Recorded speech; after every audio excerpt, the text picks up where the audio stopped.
দাবি মেনে নেওয়ার আশ্বাসের পর আন্দোলন কর্মসূচি প্রত্যাহার করার ঘোষণা দিয়েছেন সরকারি ৭ কলেজের শিক্ষার্থীরা। মঙ্গলবার ২৮ জানুয়ারি সচিবালয়ের স্বরাষ্ট্র উপদেষ্টা লেফটেন্যান্ট জেনারেল অবসরপ্রাপ্ত জাহাঙ্গীর আলম চৌধুরী এবং তথ্য ও প্রচার উপদেষ্টা নাহিদ ইসলামের সঙ্গে বৈঠকের পর ৭ কলেজের শিক্ষার্থী প্রতিনিধিরা একথা জানান।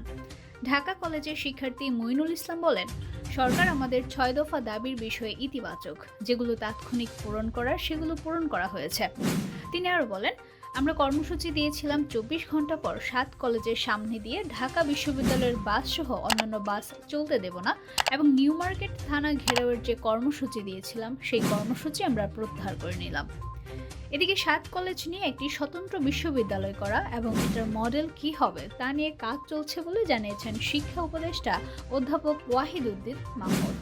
তিনি বলেছেন, নতুন বিশ্ববিদ্যালয় করতে সময়ের প্রয়োজন, এটা ৩ দিনের মধ্যে সম্ভব নয়, এটার কাঠামোর ব্যাপার রয়েছে। উল্লেখ্য, রবিবার ৫ দফা দাবি নিয়ে কথা বলতে ঢাকা বিশ্ববিদ্যালয়ের উপাচার্য অধ্যাপক ডক্টর মামুন আহমেদের সঙ্গে দেখা করতে গিয়ে দুর্ব্যবহারের শিকার হওয়ার অভিযোগ করেন অধিভুক্ত ৭ কলেজের শিক্ষার্থীরা। আন্দোলনকারীরা জানান, ভর্তি পরীক্ষায় অযৌক্তিক কোঠা পদ্ধতি বাতিল সহ ৫ দাবির অগ্রগতি জানাতে তারা অধ্যাপক মামুনের সঙ্গে দেখা করতে চান। এ সময় অধ্যাপক মামুন ছাত্রদের অপমান অপদস্থ করে বের করে দেন। এরপর সেখান থেকে বের হয়ে এর প্রতিবাদে শাহবাগ সায়েন্স ল্যাব ও টেকনিক্যাল মোড়ে সড়ক অবরোধ করেন তারা। এরপর রাত 10:30টার দিকে মিছিল নিয়ে ঢাকা বিশ্ববিদ্যালয়ের উদ্দেশ্যে রওনা হন তারা। এ সময় স্যার এফ রহমান হলের শিক্ষার্থীরা হলের সামনে অবস্থান নেন। রাত 11:30টার দিকে ধাওয়া পাল্টা ধাওয়া শুরু হয়। ঢাবি ক্যাম্পাস থেকে ধাওয়া নিয়ে ৭ কলেজের শিক্ষার্থীদের নীলক্ষেত এলাকা পার করেন ঢাকা বিশ্ববিদ্যালয়ের শিক্ষার্থীরা। পরিস্থিতি নিয়ন্ত্রণে ২ রাউন্ড গ্রেনেড নিক্ষেপ করে পুলিশ।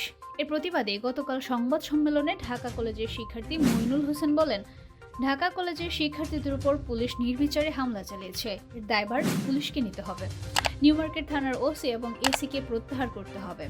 তিনি আরও বলেন, আগামী ২৪ ঘন্টার মধ্যে এসব দাবি মেনে নেওয়া না হলে শিক্ষার্থীদের নিয়ে নিউ মার্কেট থানা ঘেরাও করা হবে। একই সঙ্গে ৭ কলেজের সামনে দিয়ে ঢাকা বিশ্ববিদ্যালয়ের কোনো যানবাহন চলতে দেওয়া হবে না।